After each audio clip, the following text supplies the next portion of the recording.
for joining me for Taylor Made Sports. It's October, and can you believe it's basketball season already? Well, the Atlanta Hawks are going to be continuing what they started last season and embarking on a consistent and winning season again. Now, we'll see if they make the Eastern Conference Finals this season like they did last, but only time will tell that. Recently, the team held their annual media day that I was able to sit in on.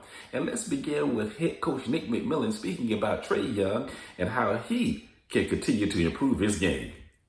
Well, I think, whenever you have a player as talented as Trae, and, Trae has had a lot of success, the next step for him is to make his teammates better.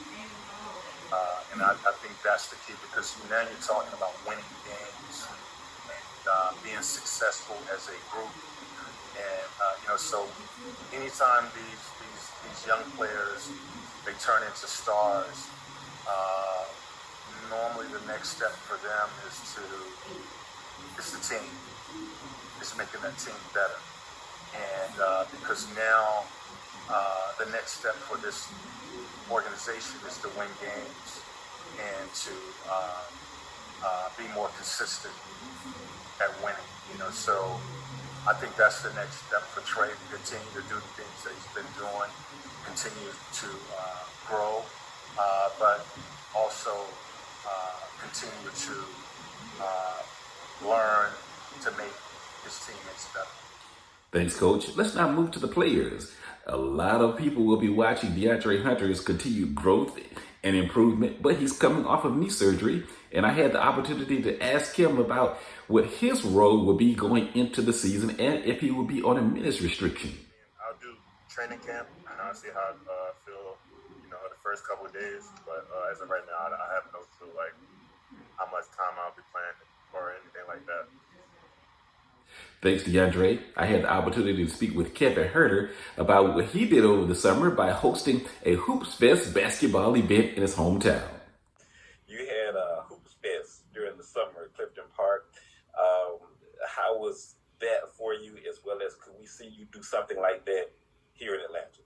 Yeah, that Hoop Fest, that was great. It's, I always I feel the support of my area back in the 518. It's tough to feel them over the course of the year. I'm never home.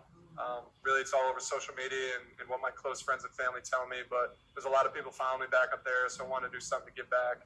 And it's definitely something I'm looking forward to do in Atlanta. Now that I think I'm comfortable here in the city, I know more people. Overall, comfortable with our team. It might be something I'm looking to do more off-court stuff. And it was a really good event. Obviously, we've done it once, so we know how to do it again. Now let's round out the player segment with my conversation with rookie guard Sharife Cooper. Hi, Sharife. Welcome home, since you're here from the Atlanta area. Now, of course, you'll be playing in front of family and friends coming up during the upcoming season. What's the one thing or the main thing right now coming from college to the NBA that you would like to see you grow more into as an NBA player? I feel like just maturing. I feel like that's the biggest thing.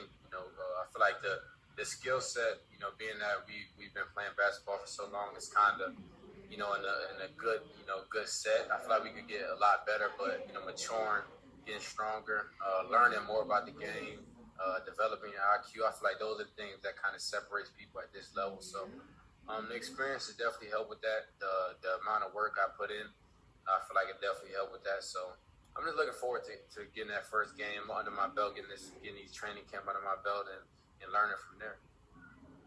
I mentioned on Twitter recently that I feel that Sharife Cooper will be a fan favorite right here in his hometown of Atlanta. Now, from Sharife all the way up to John Collins, who's now the longest tenured Hawk, a lot of fans are expecting a great season from this young and deep Atlanta Hawks team. I'm Kevin Taylor. Thank you so much for joining me for Taylor Made Sports.